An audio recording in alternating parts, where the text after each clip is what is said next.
Hello, everybody. This is Generations Level 2-3. Today, we're going to be talking about generational differences, talking about which generation you belong to and what it was like growing up then, and talk about some of the issues or defining moments from your generation. Before that, we have to say hello to Henry. Hello, Henry, and Happy New Year to you.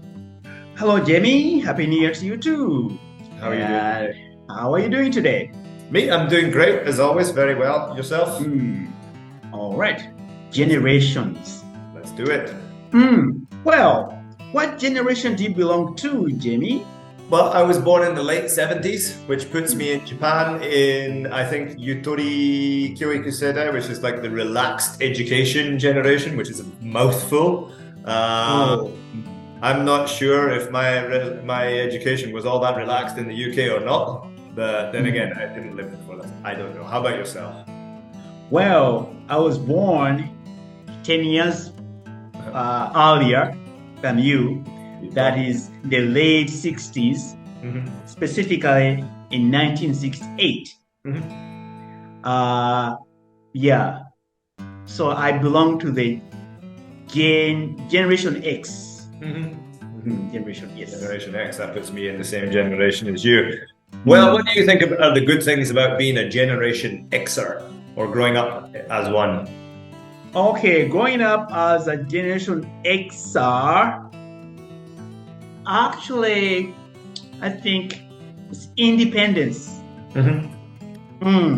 So our parents were not always there to take on what we're doing always.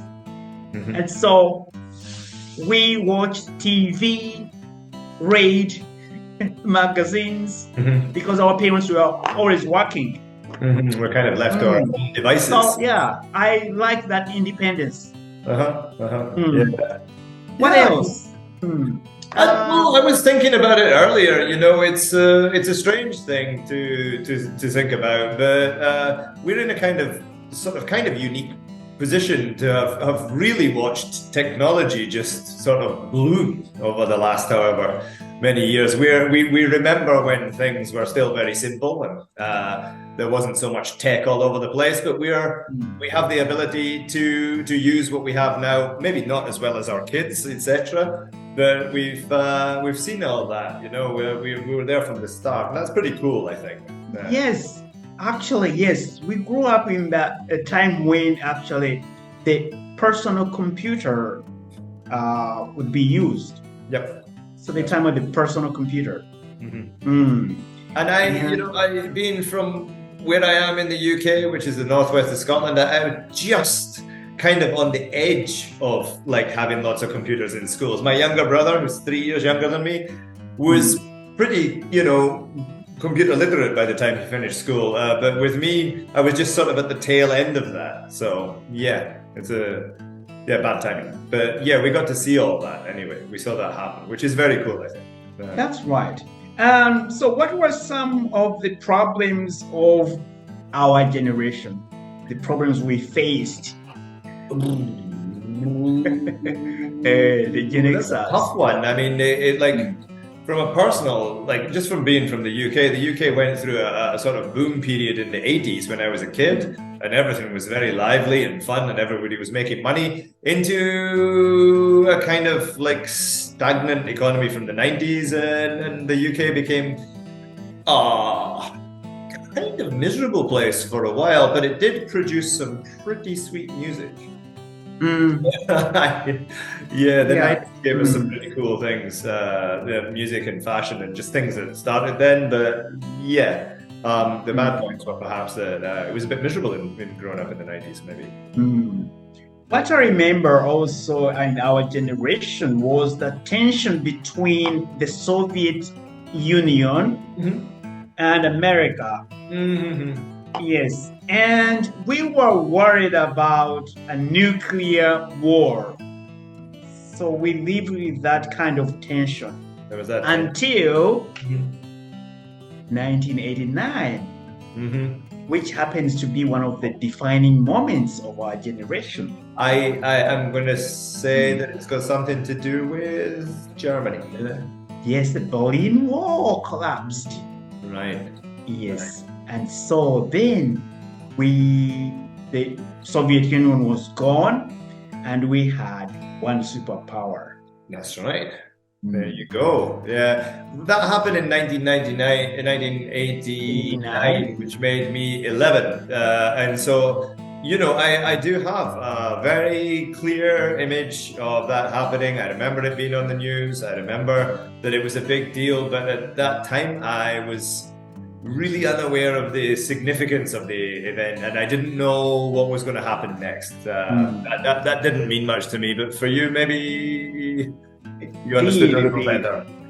Yes. Well, talking about that, the 80s and 70s, what are some of the good music bands that were popular during those days? 70s and 80s? I'll give that one to you for the 70s and 80s.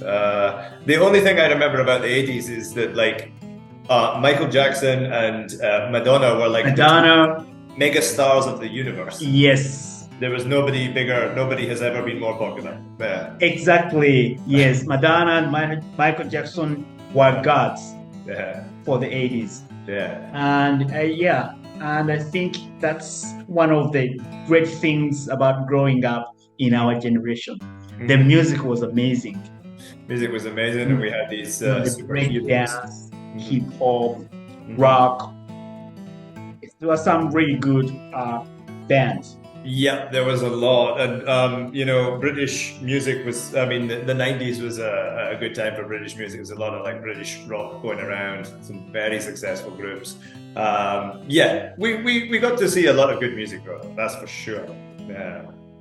So, Jamie, yeah. What's your opinion of the younger generation? That means they are millennials and Generation Z, and now Alpha. Well, I like them. No, right? Just yeah. But I can say that even though I look so fresh-faced and youthful, I'm not. And that I'm sometimes surprised. I think that I grew up in a generation where the work ethic is still kind of very much work hard, play hard, right?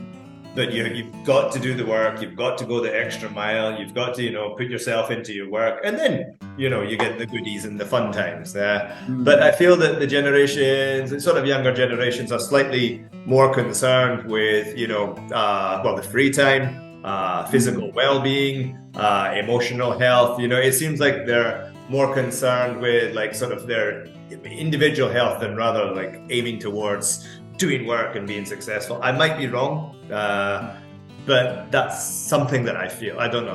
What do you think? For me, I feel they are less independent than we were. We couldn't wait to leave home and be independent.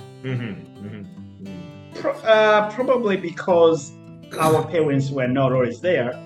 So we always wanted to start our own homes, but today kids want to stay home a bit longer. Is that true? Okay, I'm going to go home and tell my son he's leaving. Thank you. He's 13, but we better get that idea in his head soon. There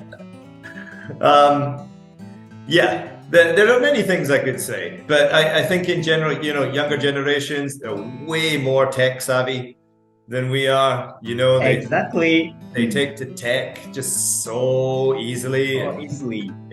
My son, if I need to ask him something about my phone, I just ask him. And even though he's only 13, he can just pop up and show me.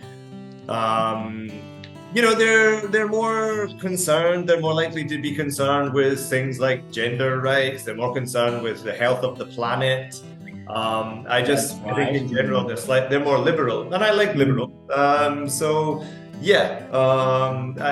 Sometimes I may have a little bit of difficulty communicating with them about work, but I understand where they're coming from, so that's good. I don't want to be one of these old guys like dinosaurs who just say do your job, man. I don't want to be like that. Yes, we can understand them because our generation actually changed things. We were more willing to embrace change. So yeah, we can understand, the changes that are happening in society today. Although sometimes the young people push the changes a little too much. For example, going to the museum and tie yourself on some expensive piece of art. I see that. Just a little bit, what can I say? Going overboard. Overboard, over the top. I understand. I mean, I get where they're coming from, but hey, no need to ruin a good painting. Let's leave it at that. Henry, I'm afraid we're going to have to wrap it up there today. We've gone slightly over time, but as usual, it's been a pleasure talking to you. Great talking to you about the generations. Thank you so much. Thank you. Everybody else, see you in the next video. Thank you very much. Goodbye.